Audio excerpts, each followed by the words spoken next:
চিৰাঙত জল জীৱন যিটো আঁচনি সম্পূৰ্ণ ব্যৰ্থ হোৱা বুলি কিন্তু বাতৰি ওলাইছে।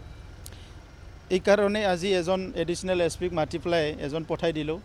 আপোনালোকে হয়তো গম পাইছে, গম পোৱা নাই যদি আপুনি সুধি ল'ব যে জল জীৱন মিছনত যিবিলাক কণ্ট্ৰেক্টৰে কাম লৈছে, বহুত কণ্ট্ৰেক্টৰে মানে কি কৰিছে, কামটো লৈ থৈ দিছে, কামটো কৰা নাই। এইকাৰণে আমি ৰিভিউ কৰিছোঁ। যিসকলে 5% 10% কাম কৰিছে তেখেতসকলক আমি এটা সময় দিছোঁ। যিসকলে সময় অলৰেডি উকলি গ'ল, কাম আজিলৈকে কৰা নাই, তেনেকুৱাবিলাক চব কেঞ্চেল কৰিবলৈ অৰ্ডাৰ দিছোঁ।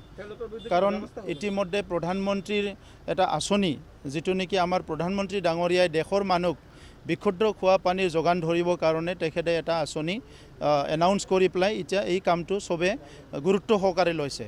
অসমৰ বিভিন্ন জিলাত বহুত আগুৱাই গ'ল, আমাৰ 2টা জিলাত বহুত পিছ পৰি আছে। আৰু এই এনেকুৱা এটা আঁচনিটোক কোনো নেগলেক্ট কৰিবলৈ নাপায়। সেইকাৰণে আজি আমি অকল অফিচিয়েলৰ লগত কথা পতা নাই, আমি ঠিকাদাৰৰ লগতো কথা পাতিছোঁ। চবকো মাতি পেলাই আমি কৈছোঁ যে কোনোবা কাম কৰিব পাৰে অনেষ্টলি কৰক, যোনে ভাল কাম কৰিছে তাক আৰু কাম দিম আমি, যোনে কাম কৰিব নোৱাৰে সি চাৰেণ্ডাৰ কৰক, আৰু যদি চাৰেণ্ডাৰ নকৰে তাৰ কামটো কেঞ্চেল কৰা হ'ব। আৰু আজিয়ে ইয়াতে 2-3জন ঠিকাদাৰৰ কাম অলৰেডি কেঞ্চেল হৈ গ'ল। আৰু যিবিলাকে অলপ ফুংফাং কৰিছে মই পুলিচকো কৈছোঁ এইটো একশ্যন ল'বৰ কাৰণে।